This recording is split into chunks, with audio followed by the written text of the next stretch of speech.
Listen to Life podcast by Vignesh Krishnamurthy. Welcome to listen to life. நான் உங்கள் விக்னேஷ். இதுக்கு முன்னாடி நம்ம வந்து நோய் அப்படிங்கிற விஷயத்தை பற்றி ஒரு பதிவு மேற்கொண்டிருந்தோம். அதுக்கு நீங்கள் கொடுத்த அன்புக்கும் ஆதரவுக்கும் மிக்க நன்றி. இன்னைக்கு நம்ம திரு ஹீலர் பிரகாஷ் அவரோட வந்து காய்ச்சல் அப்படிங்கிற விஷயத்தை பற்றி ஒரு பதிவு மேற்கொள்ள உள்ளோம். வணக்கம் பிரகாஷ். வணக்கம் விக்னேஷ். ஏற்கனவே நம்ம பேசிட்டு மாதிரி நோய் அப்படிங்கிற விஷயம் நிறைய பேர் பெரிய புரிதலை வந்து ஏற்படுத்துச்சுன்னு நிறைய பேர் சொல்லியிருந்தாங்க. பர்சனலாகவும் கால் பண்ணி சொல்லியிருந்தாங்க. இப்போ வந்து அங்கே நம்ம பேசும்போது நிறைய விஷயம் குளியல் சம்மந்தமாக பேசியிருந்தோம். குளிச்சா வந்து சளி பிடிக்கிறது அப்படின்னு சொல்லி பொதுவான கேள்விகள் நிறையா நம்ம வச்சுருந்தோம். சளி எப்படி பிடிக்குதுன்னு தான் சொல்லியிருந்தீங்க. இப்போ வந்து காய்ச்சல் அப்படின்னு ஒரு விஷயம் இருக்குல்ல. இப்போ இந்த கிளைமேட் சேஞ்சு இந்த மாதிரி நிறைய ப்ராப்ளம்னால திடீர்னு காய்ச்சல்னு சொல்லிட்டு எல்லாருமே மாத்திரை போடுறாங்க. அப்போ இந்த காய்ச்சல் அப்படிங்கிறது என்ன? அது வந்துச்சுன்னா நம்ம அதை எப்படி எதிர்கொள்ளும்? காய்ச்சல் உலகத்துல 4000 நோய்க்கு மேல இருந்தாலுமே இந்த காய்ச்சல் அப்படின்ற ஒரு விஷயத்த பத்தி ஒருத்தருக்கு புரிதலை நம்ம கொடுத்துட்டோம் அப்படின்னா அந்த புரிதலை வச்சுட்டு அவரோட காய்ச்சலை மருந்துகள் இல்லாம, அது வந்து வீட்டு வைத்தியங்களா இருந்தாலும் சரி, இல்ல மாத்திரை மருந்து வைத்தியமா இருந்தாலும் சரி, இது எதுவுமே இல்லாம காய்ச்சலை புரிஞ்சுக்கிட்டு அவரால் காய்ச்சலை சரி பண்ண முடிஞ்சுது அப்படின்னா அவரால் எந்த நோய் வந்தாலும் குணப்படுத்த முடியும். இன்னொரு ஆச்சரியப்படக்கூடிய விஷயம் என்ன அப்படின்னா, பெரிய பெரிய பிரச்சனை அவருக்கு வராது. ஏன்னா சாதாரணமா நம்ம அன்றாடம் உடல் வந்து பல வேலைகளை செய்யுது. உடல் மிக முக்கியமா 2 வேலையை செய்யுது. இது ஒரு ஆழமான சப்ஜெக்ட். இதை நம்ம புரிஞ்சுக்க வேண்டிய விஷயமா இருக்கு. உயிர் அப்படின்ற ஒரு விஷயம் நம்ம உடம்புக்குள்ள இருக்குது. அந்த உயிர் வந்து எப்படி இருக்குது அப்படின்னா வெப்ப ஆற்றல் அப்படின்ற மாதிரி இருக்குது. இறந்த ஒரு உடலை தொட்டு பார்க்கும்போது அது குளிர்ந்து போயிருக்குது, குளிர்ச்சியா இருக்கு, ரைட்டுங்களா? உயிரோடு ஒருத்தரை நம்ம தொடும்போது வெப்பத்தை வந்து நம்மளால உணர முடியுது, ரைட்டுங்களா? அப்போ உயிரோடு இருக்கிறாரு அப்படின்னா வெப்பத்தோட இருக்கிறாருன்னு அர்த்தம். சூடு சொரணை இல்லையான்னு சொல்லி கேட்பாங்க இல்லையா? அதுதான், சரிங்களா?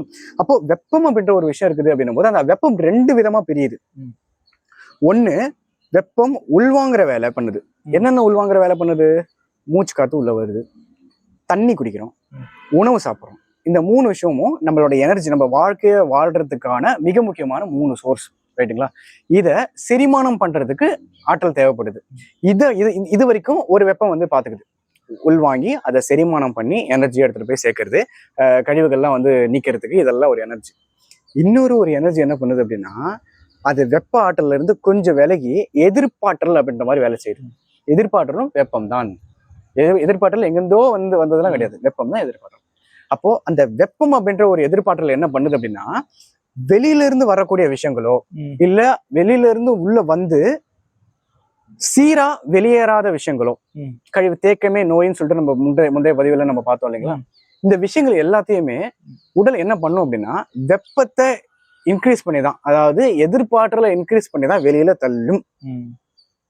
இதனாலதான் நம்ம சின்னதை ஏதாச்சும் நம்ம பண்ணோம் அப்படின்னா கூட, இப்ப சாதாரணமா ஒரு தும்மல், ஒரு 10 தும்மல் நம்ம தொடர்ந்து வந்துட்டே இருக்குது அப்படின்னா கூட உடம்பு டப்புன்னு வெப்பமாயிடும், வேர்த்து போகும். ஏன்னா வெளியில தள்ளுறதுக்கு ஒரு வெப்பாற்றல் தேவை, எல்லாத்துக்குமே வெப்பாற்றல் தேவை. அந்த ஏக்கம் தானே வெப்பம். அந்த ஃபயர், ஹீட் எனர்ஜி தான் வந்து ஒரு விஷயத்த நகர்த்தக்கூடியது, ஒரு விஷயத்த செயல்படுத்தக்கூடியது எல்லாமே.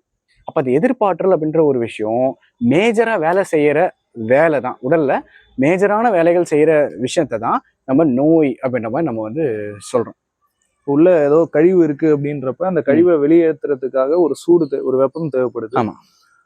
அப்ப அந்த கழிவு வெளியேற்றுற ப்ராசஸ் பண்றதுனால அந்த வெப்பம் வந்து ஆற்றலா இருந்து அந்த விஷயத்தை செய்யறதுனால உடம்பு வந்து ரொம்ப டெம்பரேச்சர் இன்க்ரீஸ் ஆகுது. டெம்பரேச்சர்.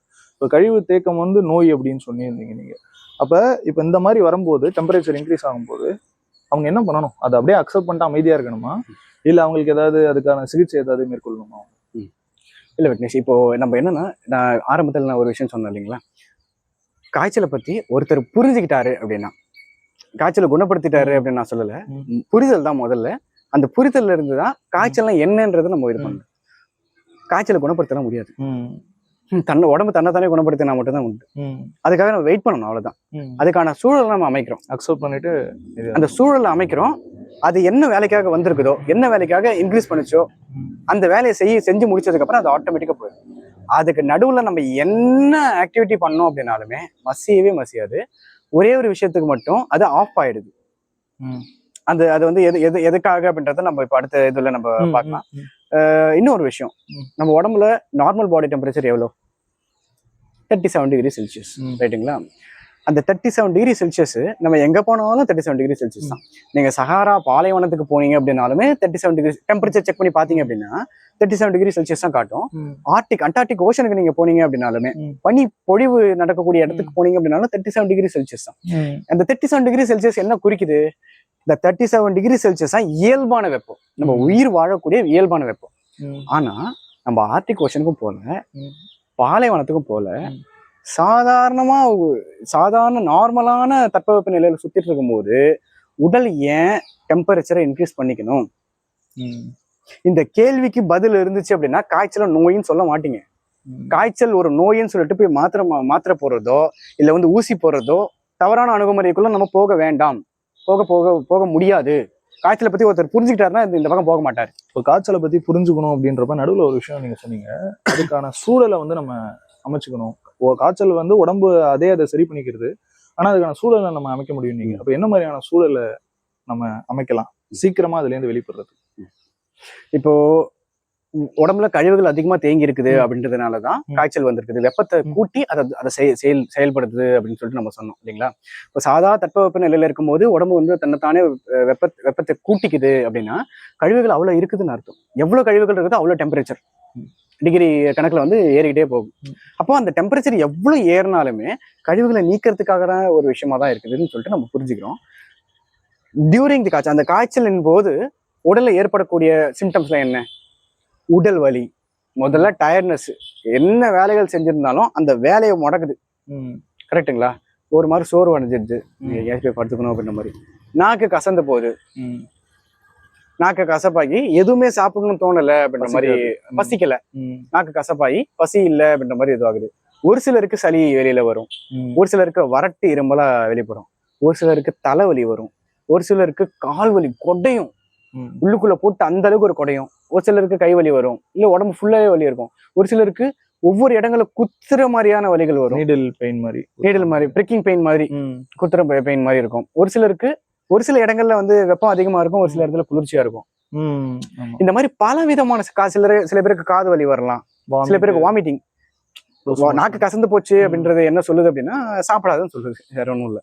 அதையும் மீறி ஒருத்தர் வந்து நான் ஸ்ட்ரென்த் இல்லையே எனக்கு, ஏன்னா அந்த டயர்ட்னஸ் அவங்க பாக்குறாங்க இல்லையா, பண்றது டயர்ட்னஸ் தானே, அப்ப எனக்கு எனர்ஜி இல்லை அப்படின்ற மாதிரி அவங்க ஃபீல் பண்ணிக்கிறாங்க. அதனால நான் சாப்பிட்டாதான் எனக்கு எனர்ஜி வரும்னு சொல்லிட்டு நாக்கு கசப்பா இருக்கிற நிலையில சாப்பிடும்போது வாமிட்டிங் சென்சேஷன். இப்போ நீங்க சொல்றது இப்ப உடம்பு வந்து அதை கியூர் பண்ணிட்டு இருக்கு, ஆல்ரெடி கழிவு இருக்கிறதுனால தான் அது வந்து அதை கியூர் பண்ணிட்டே இருக்கு. அதை வந்து அப்ப நீ எக்ஸ்ட்ரா சாப்பிட்ட அப்படின்னா நான் அதை செரிக்கிறதுக்காகவும் நான் வந்து எனர்ஜியை ஸ்பெண்ட் பண்ணணும். அப்ப நான் ரெடியா இல்லை, கியூர் பண்ணிருக்கேங்கிறதுனால உடம்பே வந்து இதுக்கு மேல சாப்பிடாத அப்படிங்கிறதுக்கு ஒரு அறிகுறி சொல்லுதுன்னு, ஒரு கம்யூனிகேட் பண்ணுதுன்னு நீங்க நாக்குல கசப்பு தன்மை. கரெக்ட், அருமையான புரிதல். இப்போ இது நடக்குது இல்லைங்களா? அப்போ நாக்கு கசந்து போகுது, உடம்பு டயர்ட் ஆகுது, உடம்பு எதுவும் நம்ம கிட்ட கம்யூனிகேட் பண்ண ட்ரை பண்ணுது, கரெக்டுங்களா? இங்க உடலோட மிக முக்கியமான ஒரு செயல்பாடுகளை நம்ம புரிஞ்சுக்கணும். இந்த நுணுக்கம் புரிஞ்சு போச்சுன்னா காய்ச்சல் புரிஞ்சு போயிடும், ரைட்டுங்களா? இந்த எதிர்ப்பாற்றல், அந்த வெப்ப ஆற்றல் அப்படின்றது எதிர்ப்பாற்றலாவும் இருக்குது, செரிமான ஆற்றலாவும் இருக்குதுன்னு சொல்லிட்டு நம்ம பார்த்தோம் இல்லைங்களா? உடல் ஒரு நேரத்துல ஒரு வேலையை மட்டும்தான் செய்யும். ஒண்ணு உள்வாங்குற வேலை செய்யும், இல்ல வெளித்தள்ளுற வேலையை செய்யும். உள்வாங்கிறது அப்படின்னா இப்ப சாப்பிடுறது சொல்றீங்க, உணவு, தண்ணி, மூச்சுக்காற்று நம்ம கண்ட்ரோல்ல கிடையாது, இயற்கையோட கண்ட்ரோல்ல இருக்கு, உள்ள போகுது. தண்ணியும் உணவும் நம்மளோட கண்ட்ரோல்ல இருக்கு. எனர்ஜிக்கு தேவையான சோர்ஸை உள்வாங்குறது. ஓகே, அதுதான் உள்வாங்குறது, சரிங்களா? அப்ப அந்த உள்வாங்குறது செரிமானம் பண்றதுக்கு ஒரு விதமான வேலை, அந்த உள்வாங்கின விஷயத்த வெளித்தள்ளுறதுக்கு ஒரு சில வேலை, அதாவது தேவையானதை எடுத்துட்டு மீதிய கழிவுகளை வந்து வெளியேற்றுறது, இயல்பான கழிவுகளை வெளியேற்றுறது, ரைட்டுங்களா? அப்ப இந்த உள்வாங்குறது அப்படின்றது செரிமானம் அப்படின்ற மாதிரி வச்சுக்கலாம், சரிங்களா? ஒண்ணு செரிமான வேலையை பண்ணும், இல்ல வெளித்தள்ளுற வேலையை பண்ணும். வெளித்தள்ளுற வேலையை பண்ணும்போது உள்வாங்குற வேலையை பண்ணாது. இந்த வெளித்தள்ளுற வேலை இருக்கு இல்லைங்களா, இந்த வெளித்தள்ளுற வேலையை 2 பங்கா நம்ம பிரிச்சுக்கலாம். ஒண்ணு இயல்பான வெளியேற்றம், இன்னொன்னு தீவிரமான வெளியேற்றம் அப்படின்னு. இயல்பான வெளியேற்றம்னா என்ன? நம்ம தண்ணி குடிக்கிறோம், யூரின் போகுது, தண்ணியில போதுமான அளவு ஆற்றலை எடுத்துக்கிட்டு கழிவு தண்ணியை வந்து யூரினா வெளியே அனுப்புது, மோஷன் ஃப்ளோ போகுது, மலம் கழிக்கிறதுக்கு. வேறு வழியா ஒரு சில தண்ணிகள் வெளியில வருது, கண்ணீர் வழியா சில தண்ணிகள் வெளியில வருது, மூக்கு வழியா இப்போ ஒரு தும்மல் கிம்மல் ஏதாவது வருது அப்படின்னா மூக்கு வழியா வெளியில வருது, கண்ணுல இருந்து அந்த ஊலன்னு சொல்லுவாங்க இல்லையா, அது வெள்ளை கலர்ல வெளில வரும் இல்லையா, அது வெளியில வருது. இல்ல தொண்டையில இருந்து வயிற்றுக்குள்ள இருந்து கோழை அப்படின்ற மாதிரி ஒரு விஷயம் வருது. இது எல்லாமே இயல்பான வெளியேற்றம். இப்ப தீவிரமான வெளியேற்றம்னா என்ன? இந்த தீவிரமான வெளியேற்றத்தை புரிஞ்சுக்கிறதுல தான் இங்க ஒட்டுமொத்த நோய்களுக்கான சாவியை வந்து அடங்கியிருக்கு, சொல்யூஷன் அடங்கியிருக்குது. சளியில ஆரம்பிச்சு எல்லா விதமான நோய்களும் தீவிரமான வெளியேற்றம் தான். கேன்சர் கொண்டு எல்லாமே வெளியேற்றம் தான், இது நோய் அல்ல. அப்போ அந்த தீவிரமான வெளியேற்றத்துல மிக முக்கியமான வெளியேற்றம் காய்ச்சலா வந்து இருக்கு. அப்ப அந்த காய்ச்சல் வெளியில அந்த காய்ச்சல் வெப்பத்தை கூட்டி அந்த விஷயத்தை வெளியே அனுப்பும் போது, அந்த கழிவுகளை வெளியேற்றும் போது இது எல்லாத்தையும் நமக்கு அறிவிப்பா கொடுக்குது. இருக்கிற ஒட்டுமொத்த ஆற்றலையும் வச்சு நோயை சரி பண்றதுக்காக நான் செயல்பட போறேன், அதனால நீ உள்ள ஏதாவது உணவு கொடுத்தீங்கன்னா அதை செரிமானம் பண்றதுக்கு நான் தயாரா இல்ல, அதனால நாக்கு கசப்பு, சாப்பிடாத எதையும். அடுத்தது, நீ சாப்பிட்டீங்கன்னா வேலை செய்யறதுக்கு போயிடுவ, அப்போ உனக்கு உன்னோட இயக்கத்துக்கு என்கிட்ட எனர்ஜி இல்லை, ஆற்றல் இல்லை, அதனால உனக்கு நான் டயர்ட்னஸ்ன்ற ஒரு விஷயத்த உற்பத்தி பண்ணி உன்னை நான் படுக்க வைக்கிறேன். நீ படுத்தினா மட்டும், கண்களை மூடி நீ சாப்பிடாம படுத்தினா மட்டும்தான் என்னோட வேலையை நான் சிறப்பா செய்ய முடியும் அப்படின்றதான் வந்து நாக்கு கசந்து போறது, டயர்ட்னஸ் ஆகுறது. அப்ப வலி வருது, என்ன பண்றது, தாங்கவே முடியலையே, என்னால முடியலையே சுத்தமா அப்படின்ற மாதிரி நிறைய பேர் சொல்றது உண்டு. அவங்களுக்கு நான் சொல்ற விஷயம், நான் இதை அனுபவப்பட்டதில்லை, எனக்கும் காய்ச்சல் வந்திருக்கும் இல்லைங்களா, பல விதமான காய்ச்சலாம் நான் அனுபவப்பட்டிருக்கேன். அந்த காய்ச்சலின் போது நான் என்ன புரிஞ்சுக்கிட்டேன் அப்படின்னா, விபாசனா அப்படின்னு சொல்லிட்டு ஒரு மெடிடேஷன் முறை ஒண்ணு இருக்கு. 10 நாள் அந்த இடத்துல போய் தங்கியே வந்து நம்ம அந்த பயிற்சி முறையை செய்யணும். வெளி உலகத்துக்கும் நமக்கு எந்த கான்டாக்டுமே கிடையவே கிடையாது. அந்த விபாசனா முறையில ஒரே இடத்துல உட்காந்துட்டு ஒரு மணி நேரம் உடம்பே அசைக்காத அளவுக்கு உட்கார்ந்து பண்ணக்கூடிய ஒரு முறை ஒண்ணு வரும். அடித்தனான்னு சொல்லிட்டு ஒரு முறை ஒண்ணு வரும். அந்த முறையில நம்ம உட்கார உட்கார உட்கார உட்கார காலு கை அசைக்கூடாது இல்லையா, அந்த வலி எக்கச்சக்கமான வலியா இருக்கும். அந்த வலிய விட்னஸ் பண்ணணும், அதுதான் மெடிடேஷன். கவனிக்கணும், அதை வேடிக்கை பார்க்கணும். அதுக்கு எதிர்வினை புரியாம அதை வேடிக்கை பார்க்கும்போது அந்த வலி தோன்றி மறையுது அப்படின்றதுதான் விபாசனா சொல்லி கொடுக்குற முறை. ஒரு காய்ச்சல் 10 விபாசனா மெடிடேஷனுக்கு சமம்னு சொல்லிட்டு நான் சொல்லுவேன். யாராச்சும் என்கிட்ட இந்த மாதிரி கேள்வி கேட்கறாங்க அப்படின்னா நான் அதை அப்படித்தான் புரிஞ்சுக்கிட்டேன். ஏன்னா முன்னாடி சொன்ன இல்லைங்களா, ஒருத்தர் காய்ச்சலை கடந்துட்டாரு அப்படின்னா எந்த நோயையும் கடந்துருவாரு. ஏன்னா டயபெட்டிஸ் இருந்தாலும் சரி, பிபி இருந்தாலும் சரி, இருதயம் இருந்தாலும் சரி, என்ன நோய்களா இருந்தாலும் அந்த நிமிஷத்துல தாங்க முடியாத அளவுக்கு விஷயத்த கொடுக்காது. நாளடைவுல கொடுக்குமே தவிர, கிராஜுவலா கொஞ்சம் கொஞ்சமா கொடுக்குமே தவிர, காய்ச்சல் மாதிரி முடக்கி உட்கார வைக்காது, படுக்க வைக்காது. அப்ப முடக்கி படுக்க வைக்கும் போது மனசு ஆர்ப்பாட்டம் பண்ணும். அது ஆடுற கூத்து அப்படி ஒரு கூத்தா இருக்கும். என்னென்னமோ எடுத்துட்டு வந்து இது பண்ணிக்கும். அது பண்ணு, இது பண்ணு, அது பண்ணு, என்ன ஆயிடுச்சுன்னா இப்படி ஆயிடுச்சுன்னா என்ன பண்ணுவேன், அப்படி ஆயிடுச்சுன்னா என்ன பண்ணுவேன், மாத்திரை போடு, அதை பண்ணு, இவன் சொல்றான் அவன் சொல்றான், என்னென்னமோ எடுத்துட்டு வந்து கூப்பாடு போடும். அதை கவனிக்கிறது தான் நம்மளோட வேலையை.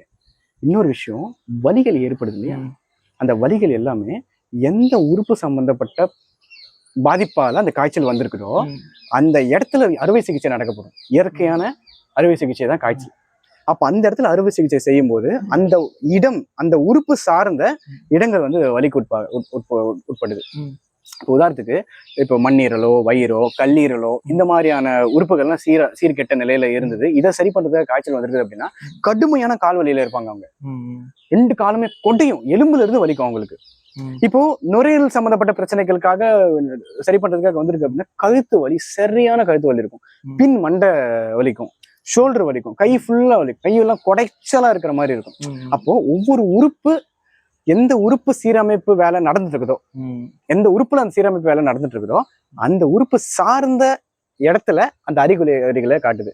இதுல இருந்து என்ன தெரிஞ்சுக்கலாம் அப்படின்னா, ஓஹோ இந்த உறுப்பு சீர் பண்றதுக்கு தான் இந்த காய்ச்சல் வந்திருக்குது, சரி நீ என்ன பண்ணாலும் நான் பொறுத்துக்கிட்டு இருக்கிறேன், நான் உனக்கு சரண்டர் ஆயிடுறேன்னு சொல்லிட்டு அமைதியா படுத்துட்டு இருக்கிறது மட்டும் தான் இதுக்கு வந்து வேலையே நம்ம. ஸோ இப்போ காய்ச்சல் வந்துச்சு அப்படின்னா ஒரு கழிவு நீக்கம் வருது, ஓகே. இப்போ சிகிச்சை அப்படிங்கிறது உடலே பண்ணி கொண்டுறீங்க, கரெக்டா? உடலே தன்னைத்தானே புதுப்பிக்கிற வேலையை தான் வந்து காய்ச்சல் பண்ணுது.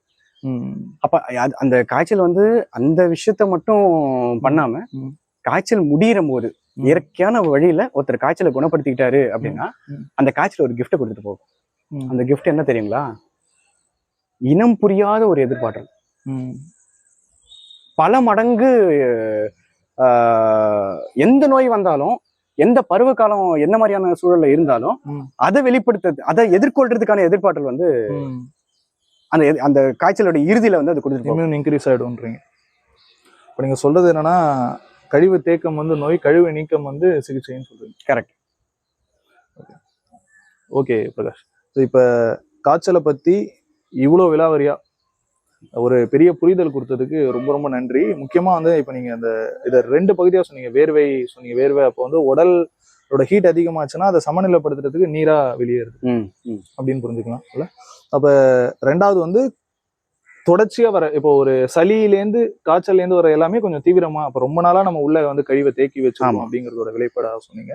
அப்ப இனிமே காய்ச்சல் வருது அப்படின்னா இந்த உடல் என்கிட்ட என்ன சொல்லுது அப்படிங்கிறத நம்ம கவனிக்க வேண்டியதா இருக்குல்ல. நம்ம வலிக்குதுன்னு சொல்லி மறந்து டைவர்ட் பண்ணிட்டு நம்ம டிவி பார்க்கறது அந்த மாதிரி தான் பண்ணுவோம் பெரும்பாலும். அப்படி இல்லைன்னா மாத்திரை எடுத்துக்கிட்டு மறுநாள் அலுவலகத்துக்கு போகணும், இல்லை வேலை இருக்கு அப்படின்னு சொல்லிட்டு உடனே அது சரியாகணும் அப்படின்ற நம்ம எடுக்கிற எல்லா முயற்சியுமே அந்த நோயை சப்ரஸ் பண்றதுன்றீங்க. அதாவது அந்த தீர்வை வந்து நம்மளே சப்ரஸ் பண்ணி அதை இன்னும் பெரிய விதமான நோயா வந்து வெளிப்படுத்துறதுக்கு நம்மளே காரணமா இருக்கும் அப்படின்னு சொல்லியிருக்கீங்க. இப்ப என்ன காய்ச்சல் வந்ததுன்னா இந்த உடல் நம்ம கிட்ட என்ன சொல்லுது அப்படிங்கிறத அந்த அறிவிப்பை நம்ம கவனிக்கணும்.